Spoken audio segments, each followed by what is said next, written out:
বন্ধুরা নমস্কার। হঠাৎ করে রাজনীতি ছেড়ে দিয়েছেন একজন রাজ্যসভার সাংসদ। তিনি জানিয়ে দিয়েছেন তিনি এখন থেকে আর রাজনীতি করবেন না, তিনি সরাসরি চলে যাবেন ধান খেতে, কৃষি খেতে, সেখানে তিনি কৃষিকাজ করবেন। এই খবরটি পড়ার পর আমার খুব মনে হচ্ছিল যে দেশে একজন মহান ব্যক্তি পাওয়া গেছে রাজনীতির মধ্যে, অন্তত পক্ষে যিনি কৃষকদের সঙ্গে কৃষিকাজ করার জন্য রাজনীতি ছেড়ে দিচ্ছেন এবং তিনি একটা দারুণ উদাহরণ তৈরি করছেন। তার গল্প, তার কাহিনী পড়তে পড়তে প্রথম দিকে আমি আবেগাপ্লুত হয়ে গেছিলাম। ভেবে নিয়েছিলাম যে দেশের এই বন্ধা অবস্থার মধ্যে, রাজনীতির মধ্যে একজন শ্রেষ্ঠ মানুষ পাওয়া গেছে। তিনি ওয়াইএসআর কংগ্রেস পার্টির নেতা, বিজেপির বন্ধু, পুরনো বন্ধু। তিনি রাজ্যসভার সংসদ সদস্য। তার নাম বিজয়সাই রেড্ডি। পরে আসল কাহিনী জানতে পারলাম। আসল কাহিনী জানার আগে পর্যন্ত তাকে নিয়ে এক ধরনের ধারণা হয়েছিল, আসল কাহিনী জানার পরে অন্যরকম ধারণা হয়েছে। আসল ধারণাটা কি হয়েছে এবং তিনি কি, তার পেছনে কি রহস্য, সেটা বলবো আপনাদেরকে সবটা। আপনারা ভিডিওটা একদম না টেনে শুনবেন, সবটা শুনবেন ভালো করে। ভারতবর্ষের রাজনীতিতে একটা দারুণ ঘটনা ঘটেছে এবং এটা আগামী দিনের রাজনীতির জন্য খুব বড় ইঙ্গিতবাহী। যারা রাজনীতি করছেন, যারা রাজনীতিকে পছন্দ করেন, যারা রাজনীতির খবরাখবর রাখেন নিয়মিত, তাদের সবার জন্য খুব আকর্ষণীয় বিষয় এটা। কারণ ভদ্রলোকের নাম হলো বিজয়সাই রেড্ডি। যেমনটা বললাম আমি, তিনি গতকালকে শুক্রবার দিন তিনি ঘোষণা করেছেন যে তিনি আর রাজনীতিতে যাবেন না, তিনি আর রাজনীতি করবেন না। তিনি তার দলের থেকে পদত্যাগ করেছেন। তিনি রাজ্যসভায় আজকে পদত্যাগপত্র জমা দিয়েছেন। তিনি ঘোষণা করেছিলেন শনিবার দিন জমা দেবেন এবং তিনি অন্য কোনো দলে যাবেন না বলে দিয়েছেন। কংগ্রেসেও যাবেন না, বিজেপিতেও যাবেন না, তেলুগু দেশম পার্টিতেও যাবেন না, অন্য কোনো পার্টিতে যাবেন না। তিনি সোজা চলে যাবেন ধান খেতে, কৃষিকাজ করবেন তিনি। কত বড় মহান ব্যক্তি ভাবতে পারেন। কৃষকদের প্রতি কত তার মনের মধ্যে আবেগ, ভালোবাসা ইত্যাদি ইত্যাদি। কিন্তু কারণটা কি? কারণটা এখন শুনবেন। তিনি দুইবারের সাংসদ। তিনি পার্টির ফ্লুল লিডার ছিলেন, ওয়াইএসআর কংগ্রেস পার্টির। আপনার জগনমোহন রেড্ডির নাম আপনারা শুনেছেন। অন্ধ্রপ্রদেশের মুখ্যমন্ত্রী ছিলেন, তাকে সরিয়েই মুখ্যমন্ত্রী হয়েছেন এন চন্দ্রবাবু নাইডু। সেই জগনমোহন রেড্ডির খুব কাছের লোক ছিলেন এবং তিনি নাকি খাতা মেনটেন করতেন। আপনারা থানাতে গিয়ে অনেকে শুনেছেন, থানাতে একজন পুলিশ অফিসার কোনো কোনো সময় আপনার কনস্টেবলের হাতেও থাকে, খাতা লেখার দায়িত্ব থাকে। সরকারিভাবে না, কিন্তু বেসরকারিভাবে। থানার মধ্যে যদি জিজ্ঞেস করেন খাতা কে মেনটেন করে, তাহলে থানার যে কোনো লোক বলে দেবে, কোন বাবুর কাছে গেলে পরে জানা যাবে তিনি খাতা মেনটেন করেন। খাতা মেনটেন করে খুব ইম্পর্টেন্ট কাজ হিসেবে গণ্য করা হয় আর কি থানার লোকদের কাছে। তো সাংবাদিকরা যখন জানেন, সব সাংবাদিক কম বেশি জানেন কোন থানার মধ্যে কোন বাবু খাতা লেখেন। তো এরকম এই ভদ্রলোক বিজয়সাই রেড্ডি, তিনি জগনমোহন রেড্ডি এবং তার পরিবারের হয়ে নাকি তিনি, বা তার পার্টির হয়ে নাকি তিনি খাতা লিখতেন, খাতা মেনটেন করতেন, হিসাব নিকাশ মেনটেন করতেন, অনেক গুরুত্বপূর্ণ কাজ। এবার তিনি কেন দলবদল করলেন সেইটা জানতে হলে আপনার জানতে হবে যে তার বিরুদ্ধে একটা অভিযোগ উঠেছিল যে তিনি নাকি আপনার প্রাইভেট কাকিনাড়া সি পোর্টস নামে যে কোম্পানি, তাকে চাপ প্রয়োগ করে, প্রেসারাইজ করে কম দামে শেয়ার বিক্রি করতে বাধ্য করেন এবং অভিযোগ রয়েছে সেই শেয়ারগুলো নাকি জগনমোহন রেড্ডি বা তার ফার্ম বা তার কাছের লোকরা কিনে নেন। এটা বিরাট বড় অভিযোগ এবং তার বিরুদ্ধে এই যে অভিযোগ, এই অভিযোগের পরিপ্রেক্ষিতে তেলুগু দেশম পার্টির নাইডু, চন্দ্রবাবু নাইডুর সরকার গঠিত হওয়ার পরে আপনার SIT, special investigation team, SIT গঠন করা হয়। এসআইটি গঠন করার পরে এসআইটি নাকি তার পক্ষে, তার বিরুদ্ধে যে অভিযোগগুলো আছে সেই অভিযোগের পক্ষে নাকি প্রমাণও পেয়েছে কিছু কিছু। বুঝতে পারছেন তো? এবার শোনা যাচ্ছে যে তাকে নাকি তিনি নাকি বিজেপিতে যোগদান করবেন এরকম একটা প্রচার হয়ে গেছিল। তিনি ওয়াইএসআর কংগ্রেস ছেড়ে আপনার ভারতীয় জনতা পার্টিতে যোগদান করবেন। অন্ধ্রপ্রদেশে বিজেপির জন্য এটা খুবই প্রয়োজন যে বিভিন্ন দল থেকে যাতে নেতারা বিজেপিতে যোগদান করে, কারণ দলটাকে তো সেখানে বড় করতে হবে। তো এর মধ্যে কি হয়েছে, ইডি তাকে সামন করেছিল জিজ্ঞাসাবাদ করার জন্য, তাকে ডেকে পাঠিয়েছিল, যা সংবাদ এসেছে তাকে ডেকে পাঠিয়েছিল। কিন্তু এখন তেলেগু দেশম পার্টির কাছে তো এটা খুব তারা তো জেনে গেছে এটা যে ইডি সামন করেছে, তিনি বিজেপিতে যোগদান করতে পারেন।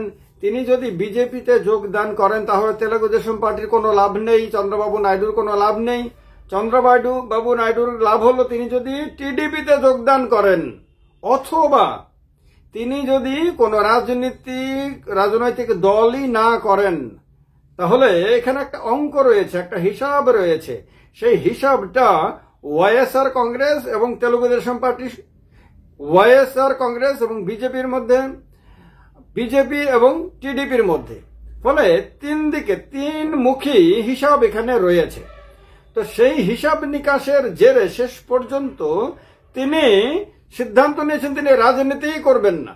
তিনি বলেছেন তিনি কোনো ভয়ে টয়ে রাজনীতি ছাড়ছেন না, তিনি কোনো টাকা পয়সার লোভে টোভে তিনি রাজনীতি ছাড়ছেন না। তিনি কৃষকদের মাঝে যাবেন, তিনি কৃষিকাজ করবেন।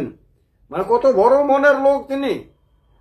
তিনি সেই কারণে মহৎ উদ্দেশ্যে তিনি রাজনীতি ছাড়ছেন। কিন্তু এখন বোঝা যাচ্ছে তিনি ইডির ভয়ে অথবা এসআইটির ভয়ে তিনি রাজনীতিটা ছাড়ছেন, যেটা বোঝা যাচ্ছে এখন দিনের আলোর মতন। কারণ যদি এসআইটি তাকে এইরকম ভাবে তার বিরুদ্ধে তদন্তটাকে অনেক দ্রুত এগিয়ে না নিয়ে যেত, তাহলে কিন্তু তিনি বিজেপিতে যোগদান করতেন। কারণ ইডি সামনিং এর মিনিং তো বুঝতে পারেন। ইডি কার হাতে? ইডি হলো কেন্দ্রীয় সরকারের অধীনে, কেন্দ্রীয় সরকারের নির্ণায়ক শক্তিকে বিজেপি। তো সুতরাং ইডি সামন করছে অনেকের ধারণা, অনেকে হয়তো মনে করতে পারেন যে তাহলে বিজেপি সামন করছে, কেন্দ্রীয় সরকারই সামন করছে, মোদি সামন করছে, শাহী সামন করছে, অনেকে এরকম ভাবে ধারণা করতে পারে। তো যেভাবে ধারণা করেন না কেন, ইডি সামন করেছিল এরকম সংবাদে প্রকাশিত হয়েছে। কিন্তু ওইদিকে আবার এসআইটি তদন্ত চলছে। এসআইটি কার? স্পেশাল ইনভেস্টিগেশন টিম কার? সেটা হলো অন্ধ্রপ্রদেশ সরকারের। কারণ অন্ধ্রপ্রদেশ সরকার গঠন করেছে, সেটার মাথায় কে থাকবে?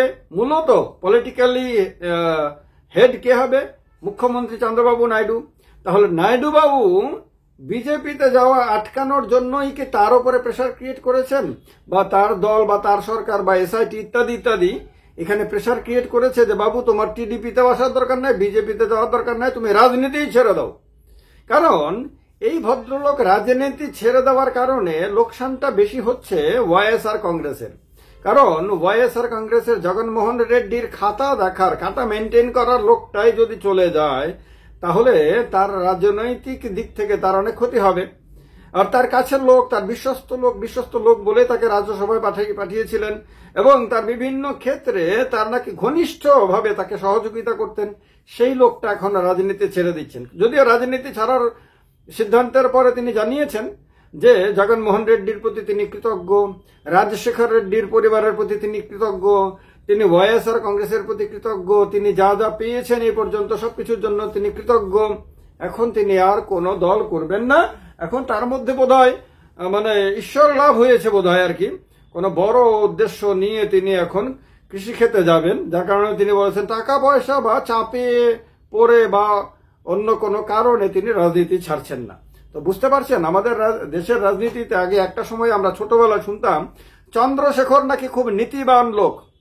এই যে চন্দ্রশেখর যিনি প্রধানমন্ত্রী হয়েছেন, আমরা ছোটবেলা থেকে শুনতাম যে চন্দ্রশেখর একদিন প্রধানমন্ত্রী হবেন।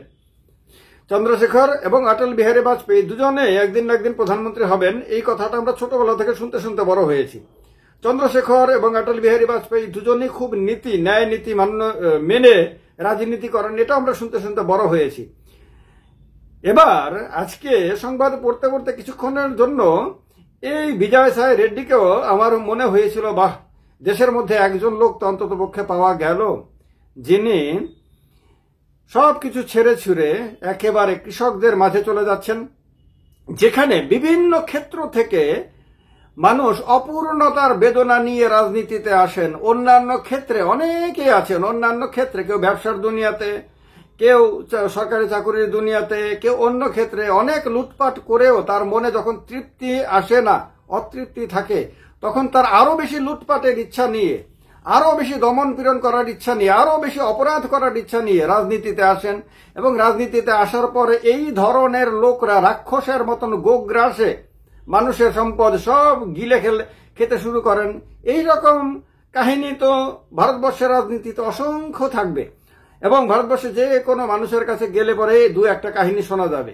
সেই অবস্থাতে বিজয় সাই রেড্ডির কাহিনী প্রথম দিকে আমাকে অনুপ্রাণিত করেছিল, বেশ খুশি হয়েছিলাম। কিন্তু যখন পড়তে শুরু করলাম, আর একটু বেশি করে যখন পড়লাম, তখন দেখলাম যে সম্ভবত তিনি তার ভেতরের অন্তরাত্মার কারণে না, তাগিদের কারণে না, ইডির ভয়ে অথবা এসআইটির ভয়ে তিনি নিজের রাজনীতিটাকে রক্ষা করতে, কারণ তার বিরুদ্ধে দুর্নীতির অভিযোগ, বড় ধরনের দুর্নীতির অভিযোগ, এক ধরনের মাফিয়াগিরি, রাজনীতিতে তিনি মাফিয়াগিরি করতেন। যদি তার বিরুদ্ধে অভিযোগ সত্য হয় তাহলে তিনি রাজনৈতিক মাফিয়া বলা যায়। সেই মাফিয়াগিরির অভিযোগের কারণে তাই তিনি গ্রেপ্তার হতে পারেন, জেল হতে পারে, বড় ধরনের শাস্তির মুখে পড়তে পারেন। সেই সমস্ত কিছু থেকে বাঁচার জন্য তিনি এখন সন্ন্যাসী নিয়ে নিচ্ছেন। যদিও তিনি জগনমোহন রেড্ডির পার্টি ছেড়ে তিনি নাইডুর পার্টিতে যেতে পারতেন অথবা মোদির পার্টিতে যেতে পারতেন, কিন্তু কোনোটাই তার কপালে এই যাত্রায় জুটল না। আগামী দিনে সুযোগ বুঝে তিনি আবার বিজেপিতে যোগদান করবেন কিনা বা টিডিপিতে যোগদান করবেন কিনা সেটা এই মুহূর্তে গ্যারান্টি দিয়ে বলা যাচ্ছে না। আগামী দিন আমাদের দেখতে হবে কি হয়, ঘটনাবলীর দিকে তাকিয়ে থাকতে হবে। তো এই মজার ঘটনাটা খুব আপনাদের নতুন করে ভাবতে বাধ্য করবে, তার কারণে ভিডিওটা শেয়ার করবেন, আরো বন্ধুদেরকে জানতে সাহায্য করবেন। ভালো থাকবেন। জয় হিন্দ, বন্দে মাতরম।